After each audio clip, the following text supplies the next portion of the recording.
అయితే ఒక నిందితుడిని పట్టుకోలేకపోయారు. అవును.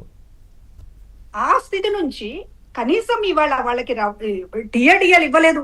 కానిస్టేబుల్ వాళ్ళు చిన్న జీతాల మీద ఆధారపడేటటువంటి వాళ్ళు వాళ్ళని ఎంత ఏడిపించారనేటటువంటిది గుర్తులేదా? ఒక కానిస్టేబుల్ టీఏడిఏల కోసం అడిగితే ఉద్యోగం నుంచి బీకేశారు అనంతపురంలో, ఉద్యోగం ప్రకాష్ నుంచి అని. పీకేశారు. ఆ, ఆవేదన ఎక్కడ ఒక వాట్సాప్ గ్రూపుల్లో వ్యక్తం చేయడానికి కూడా లేదు ఆ రోజున పోలీస్ కానిస్టేబుల్స్. అట్లాంటి పరిస్థితుల్లోకి నెట్టి వాళ్ళని ఇవాళ ర్యాంకులు పడిపోయినాయి అంటే మరి పడిపోతాయి. ఒక సినిమా హీరోయిన్ కి సంబంధించినటువంటిది ఎట్లా వాడాలనేటటువంటి దాన్ని మీరు ఐపీఎస్లు వాడుకున్న తర్వాత, అవును, లేకపోతే ఒక గొడ్డలు పెట్టు లేకపోతే మరొక కేసులను ఎట్లా మాఫీ చేయాలో అనేటువంటి దానికి మొత్తం సీఏల దగ్గర నుంచి ఎస్పీల దాకా మీరు వాడుకున్న తర్వాత పోలీసు వ్యవస్థకి ఇంకా క్రెడిబిలిటీ ఏముంటుంది? అసలు అంత సామర్థ్యం పోలీసులకు ఇప్పుడు లేదులే.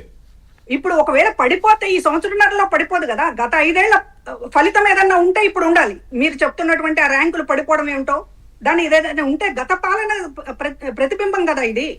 అది మర్చిపోయి ఇవాళ ఏదో మాట్లాడుతూ ఉన్నారు. మొత్తం కూడా వ్యవస్థలన్నీ పాడైపోతున్నాయి, ఇవన్నీ మాటలన్నీ కూడా గత 5 ఏళ్ల పరిపాలనలో జరిగినటువంటి విన్నట్టుంది తప్ప అప్పటి ర్యాంకింగ్సే ఇప్పుడు వస్తూ ఉంటాయి. ఇప్పుడు అంతే కదా, ఆ ఫలితం ఇప్పుడు వస్తా ఉంది. పబ్లిక్ ఇష్యూ మీద ఎవ్వరు కూడా మాట్లాడే పరిస్థితి లేదు. ఎంతసేపటికి కూడా ఏదో వేధిస్తున్నారు. ఏం వేధిస్తున్నారు? మీలాగా హౌస్ అరెస్టులు చేయట్లేదు, లేకపోతే కాలు కదలు. అసలు ఆర్టికల్ 19 అనేది ఎక్కడ? అసలు వైసీపీ పార్టీలో ఉందా ఆర్టికల్ 19? ఎమ్మెల్యేల్లో ఉందా ఆర్టికల్ 19? ఇవాళ సమాజం గురించి స్టేట్ రాష్ట్రం గురించి అడుగుతున్నారు. అసలు మీ పార్టీలో ఉందా ఆర్టికల్ 19? ఎవరైనా ఒక మనసు విప్పి మాట్లాడగలిగినటువంటి పరిస్థితి అంటే పార్టీ ఆఫీసుల్లో మీరు ఆంతరంగికమైనటువంటి ప్లేస్ కదా అది.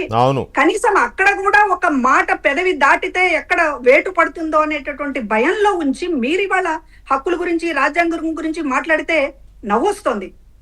ఒకటి, మీరు పబ్లిక్ ఇష్యూ గురించి మాట్లాడడం లేదు అనడానికి నేను ఇందాక సాగునీటి ప్రాజెక్టుల గురించి మాట్లాడుతున్నప్పుడు మనం అర్థం చేసుకోవాల్సింది, నిజానికి రాయలసీమకు అన్యాయమే జరుగుతా ఉంది అని అంటే ఒక అపోజిషన్ పార్టీగా, రాయలసీమ బిడ్డగా, రాయలసీమ పేరు చెప్పి మొత్తం రాష్ట్రాన్ని ఏలినటువంటి దోచుకున్నటువంటి మనిషిగా వెంటనే ఏం చేయాలి? రాయలసీమకు అన్యాయం జరుగుతోంది, నీటిని తెలంగాణ ఆపుతుంది అనేటటువంటి సంవత్సరంన్నరలో ఎందుకు మాట్లాడలేదండి? తెలంగాణ అసెంబ్లీలో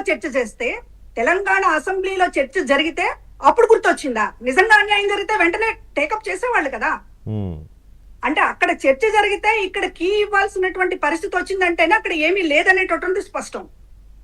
రాయలసీమకి నిజంగా ఈ ప్రభుత్వం అన్యాయం చేసి జగన్మోహన్ రెడ్డి గారు నిజంగా గొప్పగా ఆదరణ చేసి ఉంటే రాయలసీమలో ఎందుకు ఓడిపోయింది?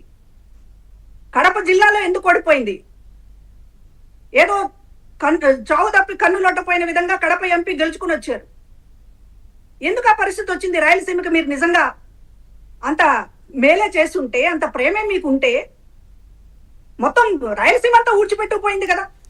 ఇవాళ కేవలం ఎవరం కూడా ఆందోళన పడాల్సినటువంటి అవసరం లేదండి. రాయలసీమ ప్రజలు గాని, తెలంగాణ ప్రజలు గాని, ఆంధ్ర ప్రజలు గాని ఈ రాజకీయ డ్రామాని చూస్తూనే ఉన్నారు. రాష్ట్రాల మధ్య చిచ్చు పెట్టడానికి, అవసరమైతే ప్రాంతాల మధ్య విద్వేషాలు రగిల్చడానికి వైసీపీ ప్రయత్నం చేస్తోంది అనేటటువంటిది అన్ని ప్రాంతాల ప్రజలకి అర్థమైనటువంటి విషయం. కాబట్టి నీళ్లు నిప్పులయ్యేది ప్రజలు ఇన్వాల్వ్ అయితే తప్ప ఆ పరిస్థితి రాదండి. మాట్లాడినంత మాత్రాన ఒక ప్రాజెక్ట్ కొట్టుకుపోతే ఎంతో మంది, అందులో నాకు గుర్తున్నంత వరకు 30 మంది పైగా అన్నమయ్య ప్రాజెక్టు ఇంతవరకు అప్పుడు బాడీస్ కూడా తీయలేకపోయారు కదా చాలా వరకు.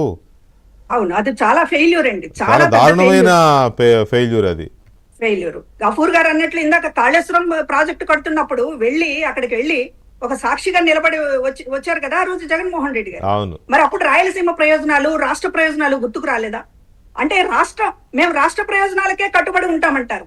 అంటే అటు హైదరాబాద్ గురించి మాట్లాడరు, తెలంగాణలో ఏం జరుగుతుంది అనేది మాట్లాడదు. ఎందుకంటే అక్కడ హైదరాబాద్ ఆస్తులు ఆలమట్టి ఎత్తు పెంచుతున్నారనేటువంటి ప్రపోజల్స్ వచ్చినప్పుడు దాని మీద మాట్లాడరు. మన బెంగళూరు ఆస్తులు మనకు సేఫ్ గా ఉండాలి.